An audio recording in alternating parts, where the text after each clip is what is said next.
All right. Good evening, everyone. Welcome back to our Mythbuster session. So this is our third in the Mythbuster series. This one is because if you're with us for the previous ones, we took them a little out of order, and so now we're going to, and you'll see where this fits in the bigger scheme of the document. But we're going to talk tonight about the myths and facts surrounding the requirements under Part B of IDEA. So that is our plan for the night. If you would like the slides, there is the link. There is the QR code. The slides do have some resources embedded in there. Copy the link. Even though I know Naomi probably beat me to it. Oh, I don't think she did. This is great.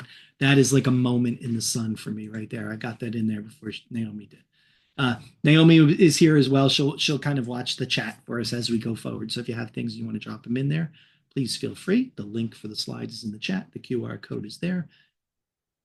Give you access. All right.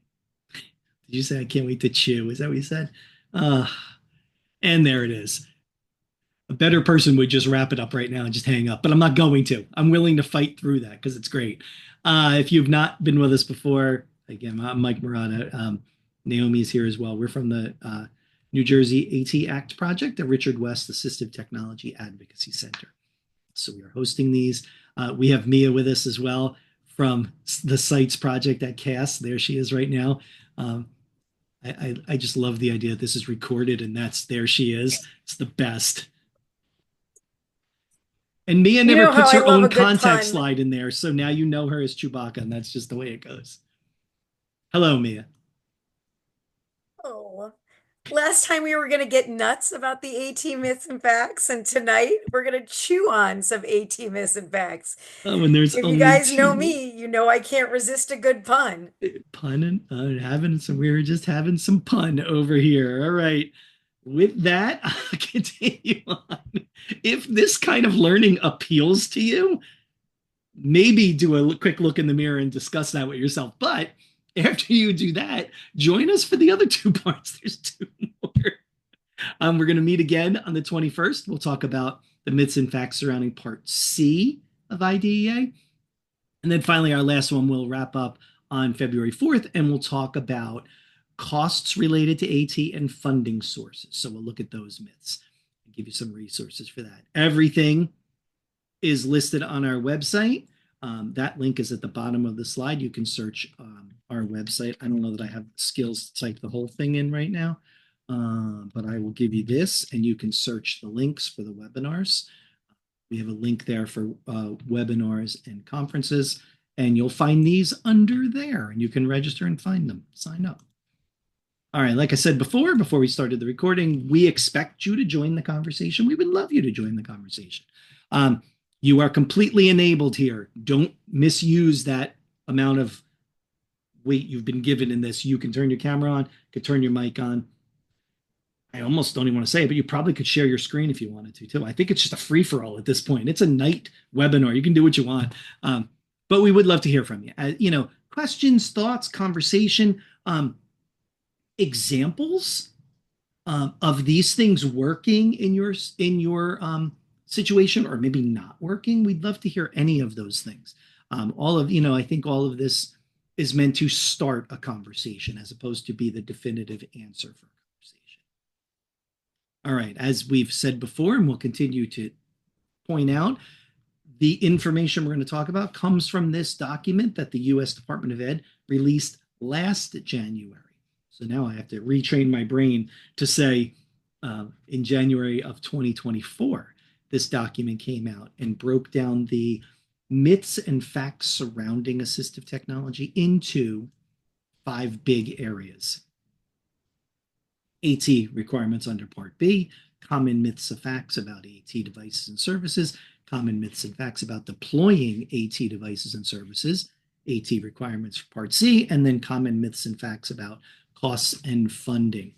We've already done the common myths and facts about AT devices and about deploying AT devices and services. If you want to go back and check those out, those live on our YouTube channel. YouTube, search ATAC NJ. It'll be there. The recording is there. Definitely check them out. All right.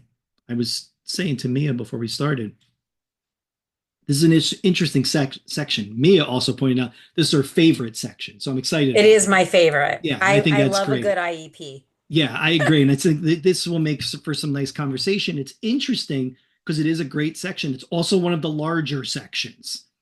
So I think we have, I said to Mia, maybe 8 or 9 to get through. We'll get through them. Mhm. I'm not worried about it. We'll get through. Um, I got nothing to do for the rest of the night. It's fine. We'll just keep going. Apparently, neither do Chandra, Tammy, Rebecca, and Shauna, and Laura. They're making We're so themselves glad they're better here. is what they're doing. They're improving That's right. themselves. All right. So as we go, myth 1, these are the ones right out of the gate. This is what starts the document. And I do like that the document starts with this because this still is an area that trips up people. So the myth is AT should only be considered in some IEP meetings. As I'll say in most of them, well, no, that couldn't be farther from the truth. Um, in fact, as as members of IEP teams, we're probably doing a lot of consideration and not even realizing it. We might be considering all the time. Go ahead, Mia. What do you think? I like that you No, keep it's turning it's your a mic hundred off. it's Leave a it hundred on and just jump percent. in. Yeah, It's 100%. We're doing that all the time. all the time. All the time. You Like talk to what someone else in a hallway about a student and their needs. You're considering something potentially. What's always interesting to me is while consideration happens all the time, it doesn't always get documented that it happened. 100%. And then what you end up with, it's like the proverbial tree falls in the woods, and if no one's there, did it make a sound? If I considered AT with another team member and we didn't write it down, did we really consider AT? I mean, we're going to say we did, and I don't know if anybody's been in a meeting where you're like, remember that time we talked about that thing with that other person about this student, and that's kind of the bulk of the remembrance of an interaction. And I think that's unfortunate because I think some of our best work happens in those impromptu moments as part of our teams. And I'm going to put something out there because when I was working with districts solely in Florida, in Central Florida, and we were trying to share this widely. Mhm. We got a lot of pushback. I don't know if you guys, and again, those of you who are here, feel free to, come on the mic if you're agreeing with this also. So we got a lot of pushback of like, no, our district doesn't do it that way, even though it's a law. I just like I don't know what to tell you. Like, but that happens all the time, right? I mean, I'm sure you guys have seen it. Like, well, our district doesn't consider it every meeting. Yeah. Okay. So one of the things that goes to what you're saying, Mike, is that we are talking about AT all the time. Specifically because all assistive technology are accommodations. Like all of them Right. are accommodations. And we don't talk enough about how this is a reality. So what we're doing sometimes is we're talking about accommodations, but we're not calling them assistive technology. Now, the opposite is not true, right? Like all accommodations aren't assistive technologies, but all assistive technologies, and I put this on a big slide when I was Yeah. presenting in Florida, all assistive technologies are accommodations. And what we're missing is that people don't understand that. They don't understand that they're talking about an accommodation that's also assistive technology. So we don't realize that we're considering that, and we're Mhm. missing that huge piece of the puzzle. It's a huge piece of the puzzle. Right. I think this happens so much that our team members will spend so much of their energy focused on learning some new tool or learning about some new tool that they're missing this bigger kind of moment of, you know, that point of who cares what that new tool is if it's not relevant to the person we're talking about and their needs. The other thing, oh, I put it in a slide and I must have hit it. How funny for me that I went through the effort and then hit it. That's okay. I'll just say it. Some and maybe it's somewhere else too, and then I'm going to pre-say it. I thought I put it here. Some people confuse consideration with evaluation, and I actually think that comes later on. Now that I think about it, it's one of the other myths. Um, But those are two very different things. And so the first thing that I feel like we have to do as team members is come to a common understanding of what it is we mean when we say consideration. What does that mean? It's talking, it's asking questions, it's evaluating. Oh, I hate to use that word there. I shouldn't even use that word. It's discussing need. It's thinking about that student and the areas of um, focus that we have to look at for our devices and services. And then again, how to document that throughout. What if you meet throughout a chunk of time in between an official IEP meeting? Who's keeping track of that? Is there like a almost like a logbook in one of the schools I was working in? We had these conversations because we would get to an IEP meeting at the end of the year and someone would inevitably turn and say, Mike, remember we talked about that in November? No, I'm pretty sure I don't remember we talked about that in November. Why didn't anybody write it down? And so then we started this idea of keeping this running log of our conversations as just a Google Doc. Nothing official, nothing that we were attaching into an IEP, but a running kind of discussion, almost like a discussion board of where we were as a team and the things we were thinking about. And then as we started to make some changes or implement some ideas, we documented them there as well. So we had this kind of running list of the ways we were considering things, which I think is really critical. That you only get this your turn slide once, and then it's an understood that your turn always happens. So I'll throw it out there. Anybody want to share from myth one about consideration and its importance to the whole process here? If I put the your turn slide 8 times, it just muddies up the slides. That's not necessary. All right, your turn is now. You've now understood your turn can happen at any point as we go through.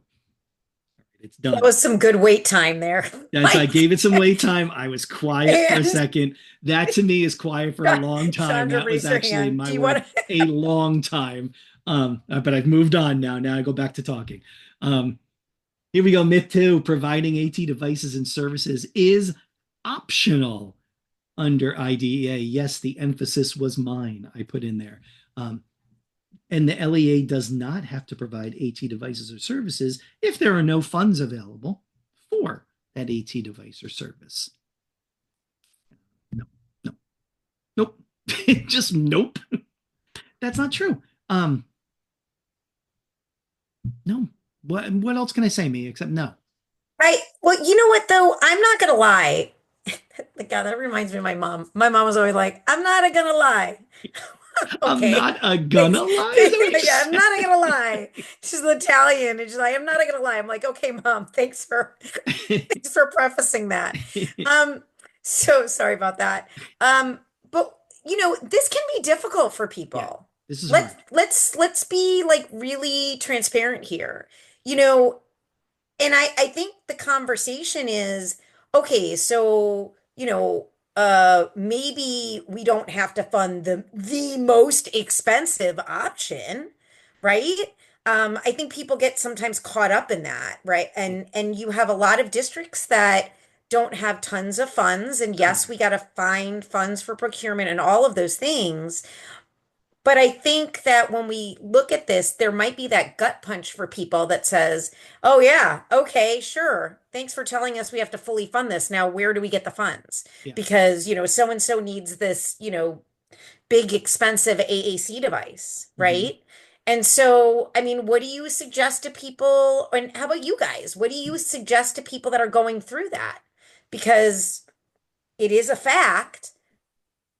It is right. However, the fact is also that people don't just have unlimited funds, right? I don't know any district that just has unlimited funds. No, no.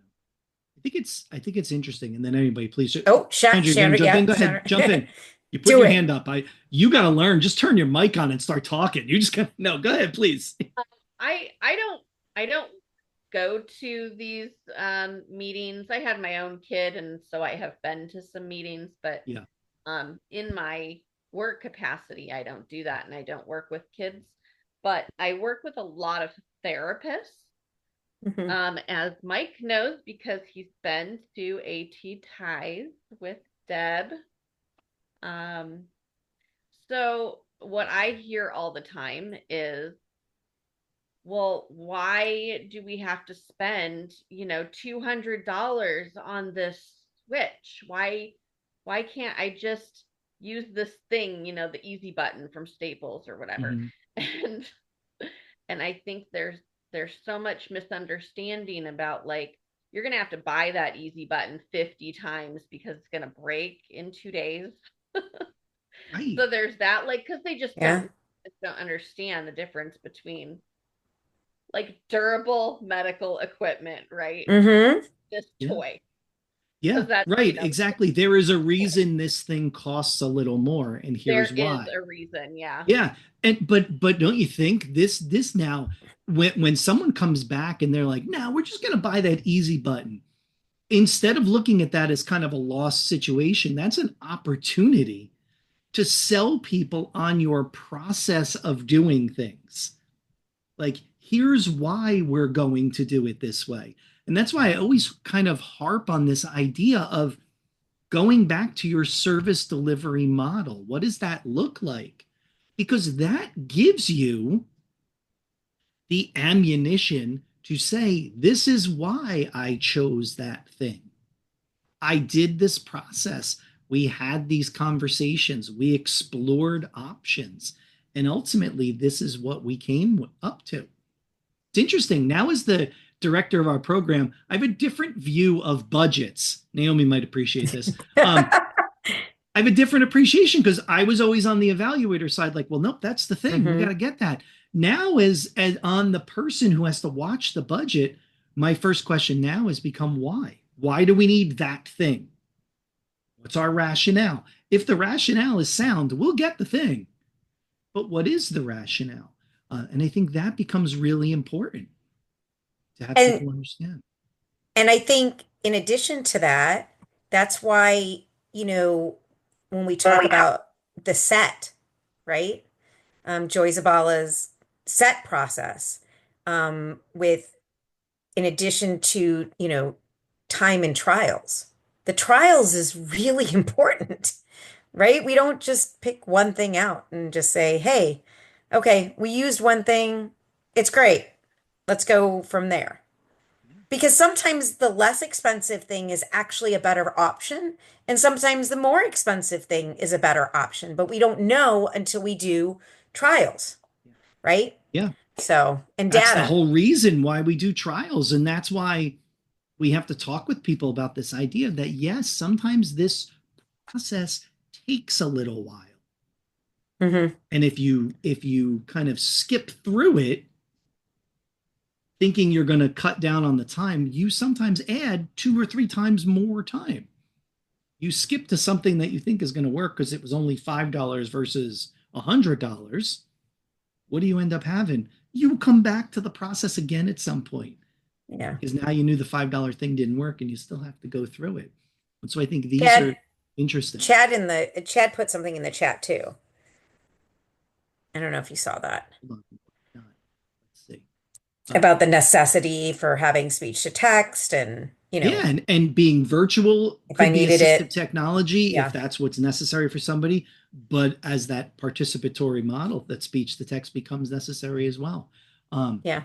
to truly engage, I think that that's really powerful. This idea of thinking about, again, it all filters back to our process and asking questions and figuring out what is that person's need.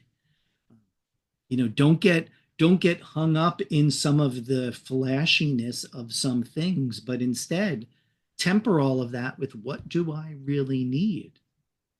And I think a good team member will explore the things that the school already has and explore opportunities to use those in a situation, because that also shows that person who's holding the purse strings, look, I've already thought about this thing we have.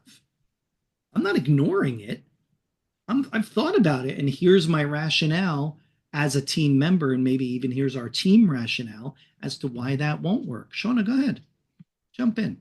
Yeah, I'm just so I'm here as both a parent and as someone with Montana's Assistive Tech program. Awesome. Thanks for coming. Thank you for doing this. Yeah. Um, I'm just thinking about these first two myths. What we run into in Montana with so many rural schools that are poor, um, or poor-ish, Hmm. is it becomes a problem of who's able to strong arm who. So, do the parents know their rights, Yeah. their child's rights, Mhm. and how strong are they going to be? And who's going to, because to so many of the administrative teams in the smaller rural areas, checking the box means money, Mhm. that they're going to have to Yes. spend money. And so with Montech, we're always including in our presentations, like tech is not necessarily expensive. There's, a lot of other options, but it's just sad to me that for so many families, um, they have to be really tough and maybe have money to win arguments with schools that are so afraid that they are Yeah. going to have to spend money they don't feel they have. And Shauna, the families I think have to arm themselves with this information also, which makes the work that all of our AT centers do so important. Is that our goal is to make sure we're arming people with as much information as we can. Because you're right. I mean, that really should be myth number one. Checking a box doesn't equal dollar signs, right? That could be the first myth because it's really not the case. Naomi and I, we could probably count on 7 pairs of hands how many times we go out and do a presentation on use the things you already have. It's Hmm. not going to cost you anything, but dig a Hmm. little into what you have already and will that possibly meet a need, and giving them that understanding. I like to point out to administrators, you're in kind of a great time right now where there's a lot of things that are relatively inexpensive or free now. This is It's not true. 15 years ago where things were thousands of dollars for just about everything. You're in a time that's pretty exciting, um, because you can make a lot of difference without putting a lot of money out. That's true. And like anything else, I think when we talk to administrators, um, I think acknowledging that money is an issue, but talking about how do you best meet the needs of your students with the money that you have and ensuring that you're doing the right thing.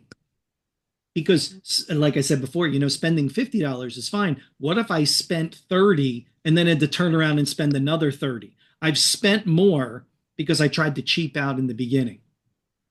Yeah. And so this becomes part of the conversation, is making sure they're comfortable and understand that.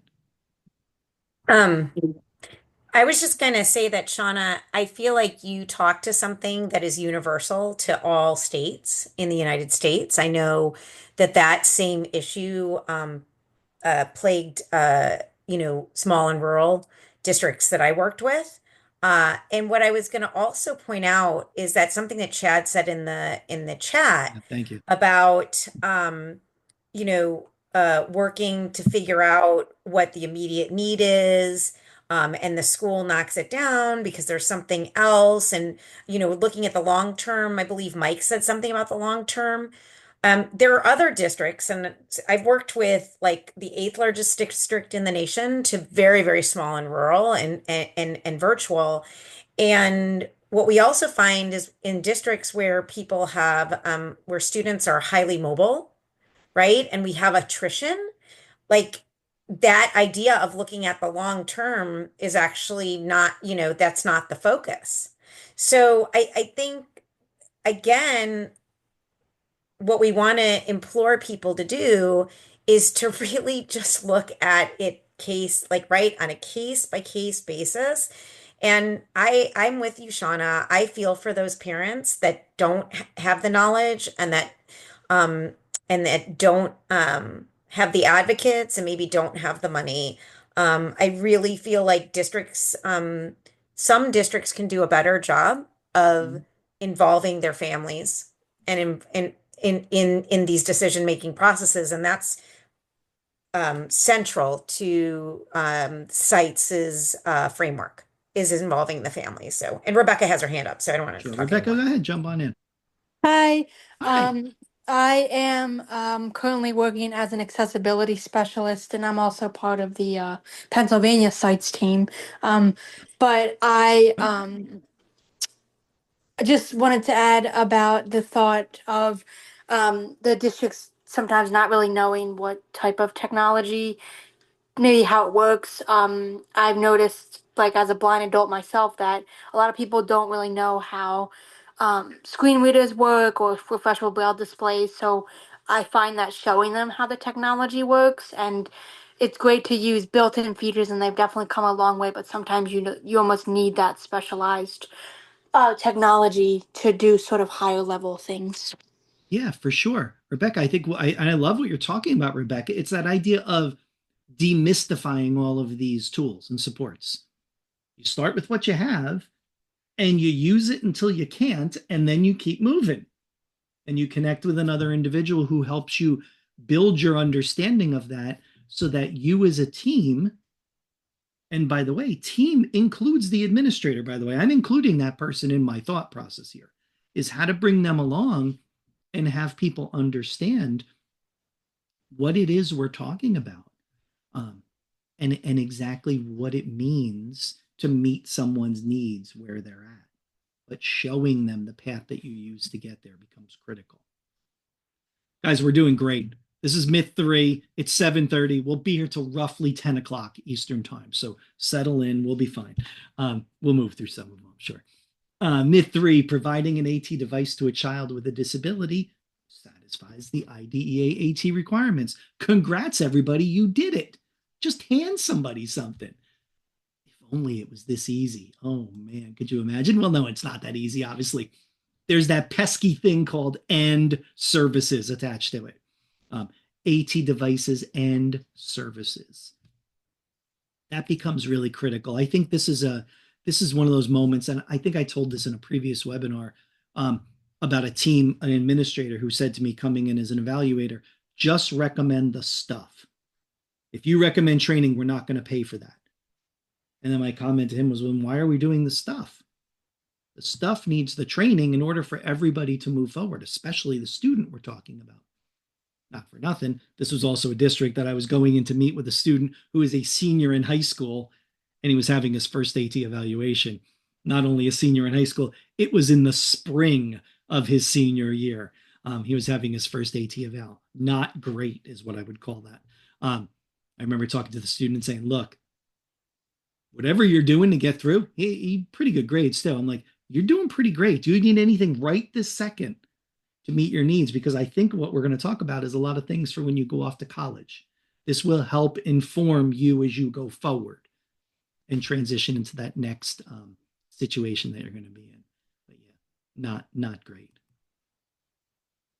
Mia, did you purposely leave your microphone off so we moved to 4? This was awesome. That's great. Myth 4, an AT evaluation must be conducted prior to providing an AT device and service to a child with a disability. This was the one I had before. That is false. Can be, an evaluation can be included, but is not required. This is where people confuse evaluation and consideration. Those two things are not the same thing. Go ahead, Mia. You're pointing at the screen like, oh, I'm going to say something now. No, I literally just got a text from a really good friend who's an AT specialist in Florida, just about the same thing. And they have, I don't know what New Jersey calls them, but staffing fest specialist. What do you guys like? What is that equal? Like someone who is the LEA representative, holds the staffing meetings for IEPs, or We what do have you guys call them? case They're managers. So called there'd be case IEP managers. case managers. Okay. So in Florida, they're called staffing specialists, and you don't necessarily have to be working with the kid, right? Okay. You or the student. You could just be like overseeing the technicalities of it. And someone Mm-hmm. just said to me, "Hey, like I'm trying to do these things," and um the staffing specialist said, "Well, we only mark it at if an AT evaluation is done. We only mark the AT consideration box if an AT evaluation is done." And she's like, I'm looking everywhere to try to find. I'm like, go to the AT Missing Facts. This is Mm-hmm. it. Yeah. This is 100% it. And we're talking about someone who's been doing this for years. And she was like, I need some meat I need some meat. And I was like, amazingly, we now finally have meat that Yeah. can back us up in these conversations. Yeah. And this goes to Shauna's comment about the idea of administrators seeing dollar signs. Administrators tie AT to I need to get somebody in to bring them in to do an evaluation. That's going to cost me money. Then they're going to suggest things that are going to cost me money too. Then they're going to want to come back and do training, and it's all costing me money one after another after another. And the whole point, and I feel like we've been saying this forever, this idea of let's work to build capacity. The things that Mia talks about with CITES and the work that CITES does is about bringing your capacity that you already have together, utilizing the people that you have, and then building capacity as a team, continuing the process, continuing to grow. I'm always amazed when I go in a district and they start out by saying, well, nobody here knows anything about what you're talking about. And sure enough, I could talk to 5 or 6 people, and suddenly I'm like, wait a second. I just talked to 2 people over there that really know what I'm talking about. And I have 1 person over here who kind of knows what I'm talking about. I'm calling that a win. That's 3 people that might be part of this solution here, to do this consideration. One of the districts I was a consultant in, when I started, their special ed director had said, my hope is that the people in the district that work here will become knowledgeable enough that they can do this themselves. And I said, great. My hope too is that I will not be here at some point, because they will be comfortable enough doing most of it, if not all of it, that they'll be able to do it. And it took a handful of years. It took about 4 or 5 years to get them to a point where I was not needed anymore. I do not work there anymore. I still talk to the team members, but I don't work there. Now they're getting free consultations through email and stuff, and that's fine. But what's interesting is one of the first statements I said to the director is, let's go and tell people we don't do evaluations anymore. We're just going to focus on consultations and consideration. And let's explain that to people. And let's talk about our process, and let's make sure people understand what we're doing, and that we're not just ignoring needs, but instead we're focusing as a team on what those needs are and working through this, so that it's not official and all the world stops because an evaluation happens. No, these things are happening every day as we go through. And she said to me, that's fine, we can do that, but I'm going to task you with the fact that it wasn't even the first, every angry parent who calls and demands an evaluation, and I'm going to tell them no, I'm going to give them your number, and you're going to explain to them what we do. I said, that's fine.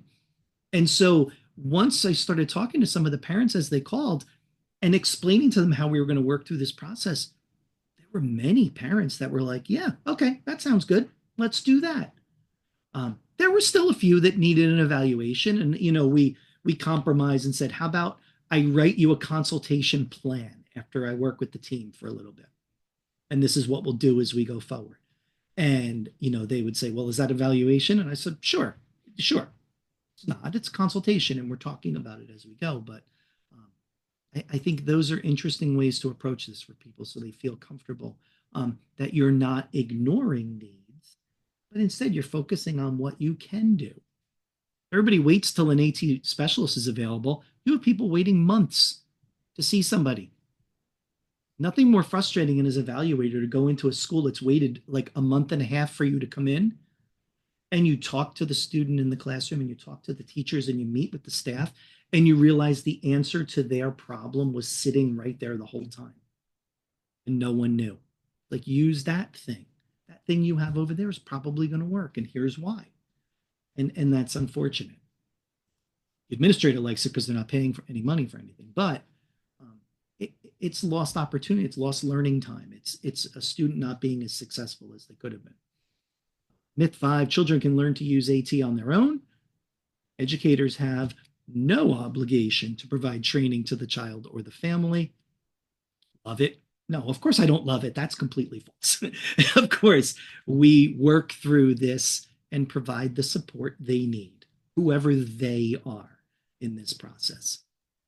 Students, teachers, classmates who might provide some peer support, family members, whoever it might be.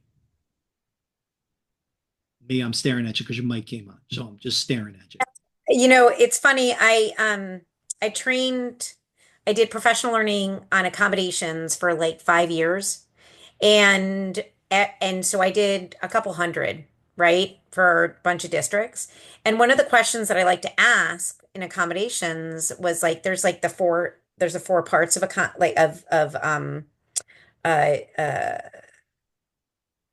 going through the process of an accommodate providing accommodations. And so there were four different sections of it. And I asked people, which is the section that doesn't get done? Like, which is a section that you see like the most not getting done? And we took data on it. 97% of people, of teachers, people who are in the classrooms, said that teaching the accommodations. Teaching, which by the way is teaching the assistive technology, right? I'm going back to this concept of, you don't really have to teach a student how to sit in their, seat up in the front, right? That's like that, if that's the accommodation is moving them closer to the teacher, like, right, this is your seat, you sit there. But when we talk about assistive technology, and the reason why is because teachers don't know how sometimes, right? They don't have the time to learn it. There's no, they have to learn it on their own. The student, yeah. So it's kind of yeah, but that 97% over like And hundreds of people, yeah, five I years. totally That believe was that, it. right? And this idea that at times the teachers or the educator that surrounds that student, how about that? A paraprofessional, a teacher, whoever it might be, was not involved in the process until something happened in their room. And it's like, okay, this thing just showed up. And now no one's going to tell me how it works and what it's for and why I'm using it. Chances are high I might not buy into that right away. I don't blame somebody for not wanting to buy into that. They don't know what that is and why it's there and what it's doing. Myth 6, everybody, we're getting there. This is good. We're getting there. We're having some good chatting too, which is nice. Specific AT decisions do not need to be included in the written IEP documents. You have to include this statement that talks about their special ed, their related services, supplementary aids and services. I don't know how many of us have looked at an IEP that says, did this child need assistive technology? And it says no in some form. And then you go down into the accommodation section and there's assistive tech all over that. So there's this disconnect of what things are called. Mia mentioned before this idea of accommodations in AT, and what that really is. And so just having a deeper understanding of what this is, and why you're doing it. That I think is sometimes that's really the piece that's missing a lot of times, is that these things, I've been in schools and it's cringy when you show up and these IEP forms are already filled out with a whole list of accommodations, because it's just what we do. We give everybody these and that's what they get, but they don't need any of those things. Why are they there? It's kind of muddying the whole situation, and it's drawing focus away from what that student might actually need in order to be successful when we're wading through, preferential seating and extra time, and all these things are added in. And the question I always look at with those is why. I don't see anything in any of the other pieces of the IEP that would say why that's there. I just want to elevate, Chad's been adding in the Oh, chat, yeah, great. and he was talking about 504 denial versus suspicion of a disability. We were kind of just chatting back and forth about how, like, maybe the suspicion of a disability should be less than the suspicion of, denial of a civil right. But he was saying, need to create a checklist. It's greater for, that's going to help for proper usage of access of tech.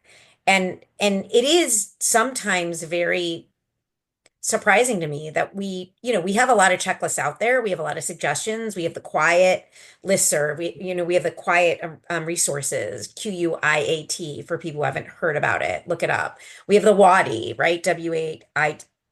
WATI, right? Um, and we have so many resources out there. It is kind of interesting that we don't have like just a set, like here, everybody use this. And I know the reason why we don't is because everybody does things so differently, but I think it would help even to kind of have a little bit more of a standardized IEP process, Hmm. which this fact kind of talks to, right? Yeah, for sure. This definitely talks to that idea of giving people that information they need, when they need it, how they need it, and why they need it. Always amazed that the why gets lost somewhere. It's just, oh, it's AT. I don't know, but why? But why am I using it? With 7 is AT does not need to be considered as part of the secondary transition process, and that could be transitioning out of high school to any number of environments: college, employment, adult community living, whatever it might be, as you think about transition. No, of course, that is key to this whole process, is making sure the pieces that we are putting in place for this individual will follow them as they go forward, that they are provided with some opportunities to grow as self-advocates, to not only advocate for their needs, but understand why they use the things they use. There's that why again. Why am I doing those things? Understanding the things they use and the supports they provide. I've had students that I talk with, and I say to them, do you use word prediction? And they will say, well, no. And I know they do because I've seen them use Co-Writer, which is a word prediction tool. And I say, but you use Co-Writer. Oh, yeah, I use that all the time. Then what you use is word prediction. And here's what it's doing for you. You need to be able to understand and explain that potentially to somebody else as you move into these other situations. And as we know, when someone moves into one of these other situations, higher ed, work, community, there might not be somebody following you around saying, hey, you need some AT. You might need to understand why, and be the guide that drives the whole service. And Chad's saying that, they need to be able to explain why they require accommodations. Yeah. Thank you, And Chad. he's absolutely right. And Yeah. even those of us who have students that have 504s or like, kids, and those of us who have great knowledge, getting rid of that stigma, like, is really hard. Like they It might is. even know why, but then they have like stigma of, there's something wrong with me. So I don't want to advocate. It's a Yeah. big process. It should be, I feel like it should be a class, but that's just me.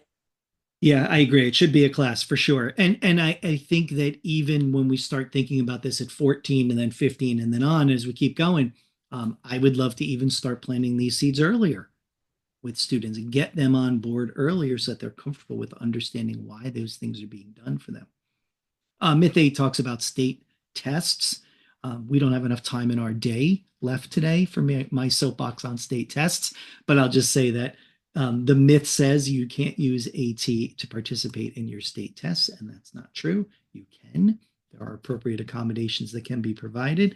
The key piece is the student has to be using tools throughout, and that has to be documented that they're using these tools. It's documented in their IEP. This is one of those moments, and we've been kind of skirting around this in the chat and as we're talking about skill building. This is one of those moments where we need our students to be very clear about what they use and how it might appear on a state test or some other platform. I had a student get all tripped up on the state test because the button that they use on their text to speech tool was a different icon than what the state test was. And they're like, well, it won't talk out loud for me.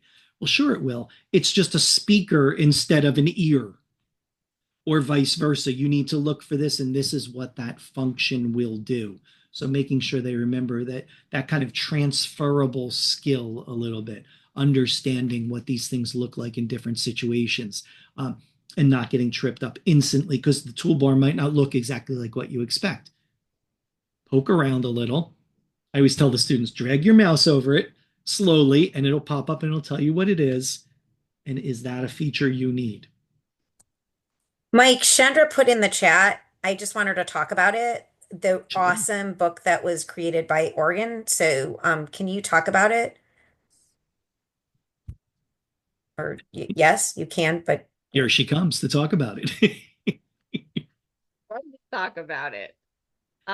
So we were part of the AIM cohort, and I'm gonna butcher all of this, and I apologize, Deb.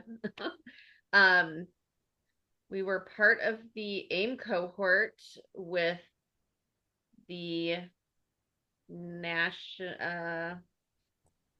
Oh dear Lord. Anyways, anyway, it's okay. You're part of the AIM okay. cohort Yeah. with The National AIM Center. the National AIM Center. Yes, Yep. Yeah. Yep. With CAST. Yep. Yeah. And CAST, yes. And so we did like a 4-year grant, and part of it was advocacy was one of our hallmarks that we wanted to work on. And so we created this workbook, and it's targeted at middle schoolers. And so it's got like this really cool comic book feel.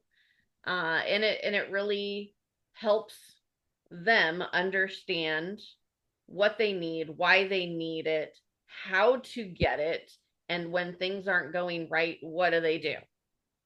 And we had such a great time with it, and so we've been just like, we've got great reviews. I'm like, everybody look at it, and people are going to take it, I hope, and really make it what they need. And then we're working on one that's targeted for older kids and looking at transition, and looking at one for younger kids with a teacher guide. And yeah, it's been a big focus. And That's so awesome. we're very excited about it. Yeah, those are way, that's we talk about this idea of systems changes. We make the changes when we work with someone. We have that kind of initial, I'm working with you and I'll make that one change for you. But then what are the bigger picture things that we can take some of this knowledge that we've gained, perhaps in working with these individual situations, and apply that to a larger group of people and make that big change. It's really And awesome. Deb is going to be presenting on it at ATIA. So super excited. So For you there guys you who go. don't know, Deborah Fitzgibbons, she's the program coordinator for Oregon Technology Access Program. Yeah, she'll be at ATIA. I'll be at ATIA. Well, now, Chandra, it just sounds like bragging now. Now you're just bragging. I just Be at ATIA. Mike I'll be at won't ATI. be. I get what we're doing here. This is great. So we'll talk about that. Keep an eye out for that. That's the Oregon Technology Access Project program. I And they got tried. the Joyce Zabala Spirit Award for it. Oh, very nice. So well deserved, honestly. for It's sure. it's That's a great awesome. book. I feel like everybody in every state should be using this with their kids. Yeah. Love it. Thank you for sharing that. Really appreciate it. That's great. I love it.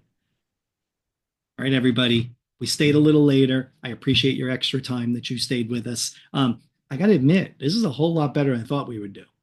This is pretty good. We do have 2 more that are coming up. We have on the 21st, we'll talk about Part C of IDEA, and then we'll wrap up on February 4th with the costs and funding sources discussion. All of these recordings, when they are posted, will end up on our YouTube channel. Again, it's ATAC NJ. You'll be able to follow these, share these with people, spread them around. And I hope that you will join us for the next one in this series. I really appreciate everybody taking the time tonight. And I appreciate everybody chatting and joining the discussion. That was wonderful. Thank you. And Chad said mahalo from Hawaii. Thank you, Chad. Thanks for Nice. participating. Hawaii. Appreciate it. It was great. Love it. All right, everybody. Thanks, Thank you. everyone. We'll see you later. Have a Bye. good night. You too.